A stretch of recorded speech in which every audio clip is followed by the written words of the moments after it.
In 2 minutes, you'll learn how to activate a woman's passion, attachment, and even addiction. All your life, you've heard lies. Women assured you, convinced you, that they wanted kind, loyal, dependable men, but they walked hand in hand into a nightclub booth with entirely different guys. Why do women overwhelmingly declare they want kind men, but choose openly cruel, cynical men? A girl can say anything she wants. What she says doesn't matter, because when it comes to choosing a partner, a woman forgets what she said yesterday.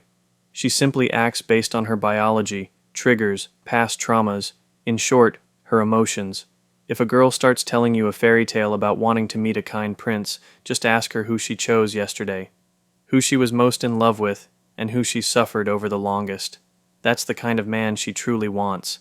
Speaking of my exes, the first one pined for a guy who ignored her for a year. The second was in love for a long time with a man who cheated on her with her best friend. The third couldn't get over a guy who just ghosted her without explanation. And you know, they're not lying when they say they want a kind, caring man.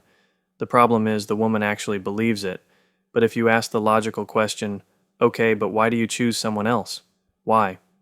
They'll just shrug and say, well, it just happened. That's how it turned out. So there's no point in asking a woman what kind of man she wants. She'll only voice what she theoretically should find appealing, not what actually attracts her. And we all know perfectly well that a good guy is almost always boring. I want to ask women who claim they want a good guy, are you ready for boredom? And most often it turns out, no. But a woman will never admit this because it's shameful to admit you're drawn to scumbags.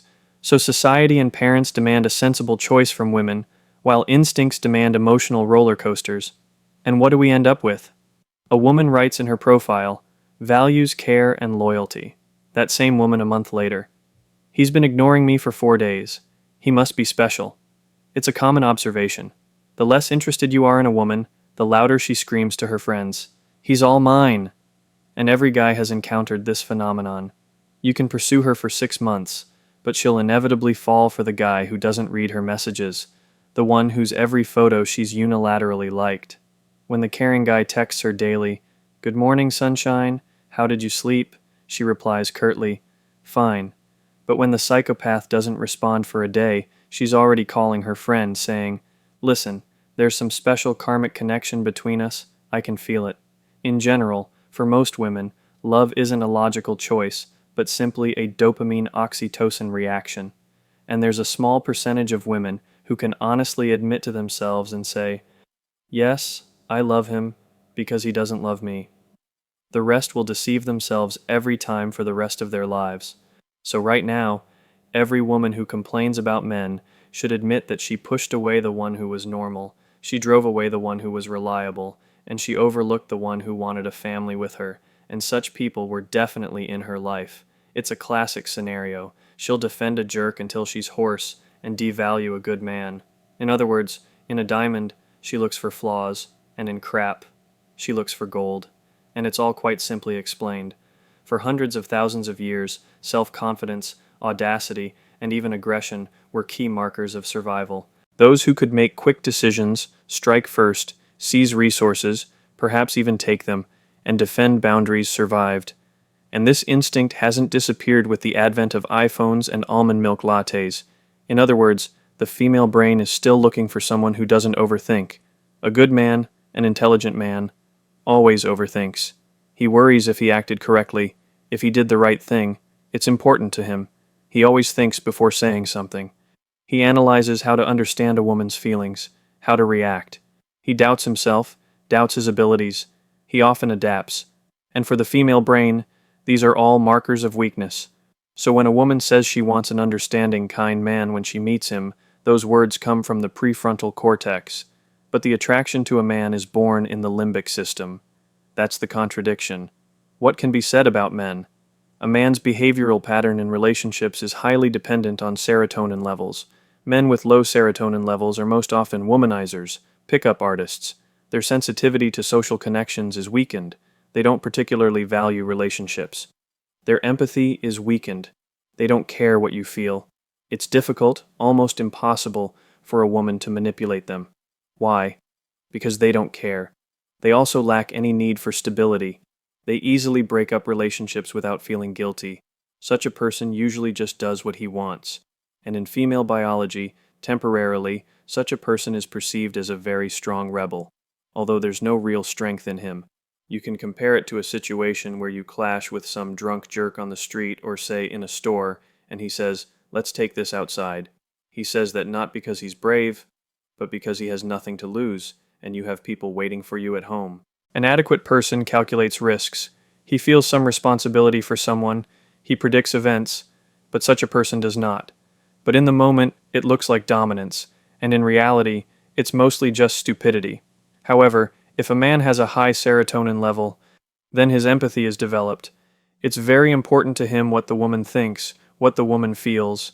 It's very easy to blame him, easy to threaten him, because such a person fears the end of a relationship. It's a huge stress for him. These are more reliable partners.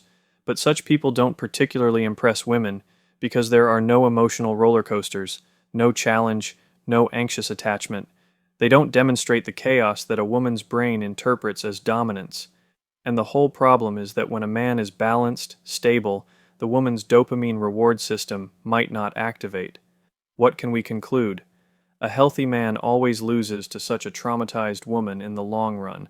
Although you don't necessarily have to be traumatized to live this way, that's a separate topic.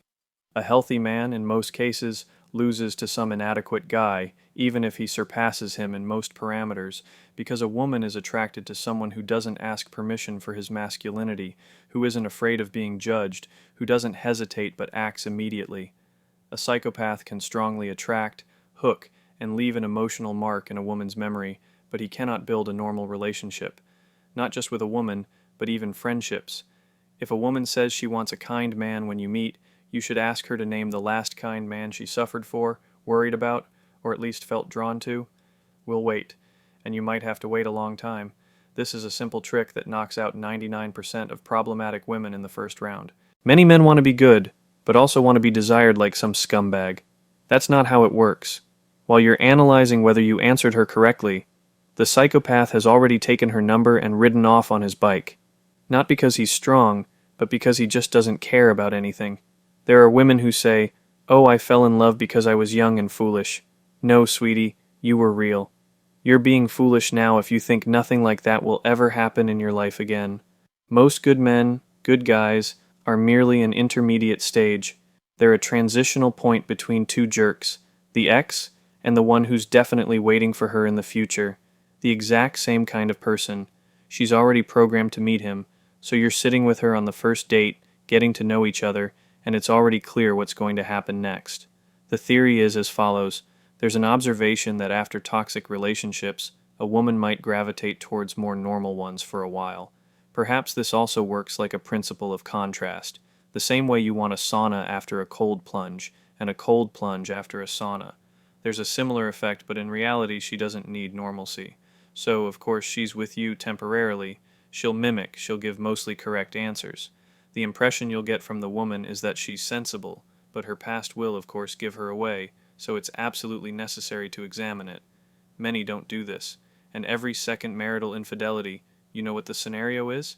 When a man comes along, and it turns out his wife's previous relationships long ago were completely unhealthy. Some guy cheated, left her, she suffered, they got together and broke up 10 times, eventually parted ways, and after that, he meets her, and things seem to develop quickly. Kids, family, relationship, everything's great. Then some years pass. Bang. Infidelity. She couldn't have acted any differently. She just couldn't. There was no chance your story would turn out differently. And then the woman says, "I just haven't met my soulmate." Well, of course you haven't, because he doesn't exist. This is a stubborn unwillingness to accept reality as it is. And then she sits with a therapist and says, "I just choose the wrong type." No, that's not the problem. You choose exactly the ones who can evoke that craving state. So don't talk about it like it's some mistake. You were looking for exactly such a person, with such pathologies, such diagnoses. Admit it already. You don't choose a reliable person because there won't be pillow screaming in a relationship with him. You say, "I just got unlucky." But at the same time, you yourself are plotting a course, where a charismatic narcissist awaits you at the final stop. And you know why you keep believing all this nonsense? That you'll someday meet someone? Because it helps you not to grow up. It hurts to accept the truth, so it's more pleasant to continue life waiting for a miracle that will never happen. But someday you'll probably have to admit, if you want to change your life at least, that you're just looking for a mutant. A man might search for a normal girl for a year or two because he gets 3 likes a day, while a girl gets 100. Her eyes dart around. She doesn't know who to reply to today. In a month, there's such a queue of men that it just extends to the horizon. The end of the queue is simply invisible. It's physically impossible to reply to everyone, and out of all these people, no one is suitable. Do I understand correctly? Well, that's just not even serious to comment on. Let me conclude by answering the questions you sent me. First question, is it ever the case that a girl is attracted to genuinely kind guys? Kindness is a moral category, while attraction and falling in love are biological. So, technically, it's impossible to fall in love with a guy or a man just because he's kind and good. That only happens in movies. So, a moral, good, kind girl might choose you. She might choose you, but she won't necessarily fall in love with you. So, are all good guys doomed to suffer in relationships? Yes, I sometimes get that question. It all depends on who you choose. If you choose blindly, yes, you'll be cheated on, betrayed, and simply cast aside into ordinary life. And then you'll wonder why your ex leaves you for men who simply lose to you on all counts. What if a girl claims she was just foolish before? How should one react to that? No one disputes that claim. The question is a little different. Where is the transformation process? It's not enough to simply change your tune verbally. We need to understand what happened in her life to truly change her preferences. Most often, nothing. It's usually just words. People often ask why women choose inadequate partners, then complain and suffer. For the same reason people eat pizza at night and then complain about gaining weight, or drink all night and then gripe about a hangover. Because the desire for pleasure is so strong that people are willing to accept the side effects. If a woman weren't okay with the situation, she simply wouldn't make such choices in her life.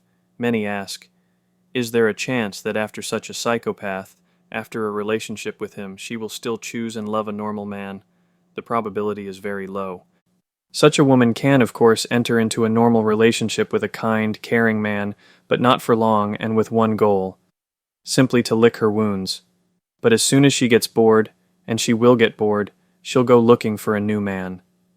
Sometimes people ask this naive question, how can I explain to a woman that I'm not weak? I just don't want to be a jerk. I'm just kind. Those are just my convictions. You can't. You can't charm a woman with words. You don't need to explain to a woman. You need to demonstrate, to show. What should a man do who is tired of being good, but doesn't want to be a scumbag? You need to understand that you're suffering not because of kindness, but because of naivety. So you need to get rid of the naivety, but these healthy convictions, you should and can keep them. And many ask with a certain resentment, why do psychopaths always win? Do they have some advantage? No, that's not true. A psychopath gets the attention of those we definitely don't need. A psychopath's prize is loneliness, meaninglessness of existence, and emptiness. There's no depth or meaning in his personal life at all. Thanks for watching. Friends, please like, comment, and suggest topics for future videos.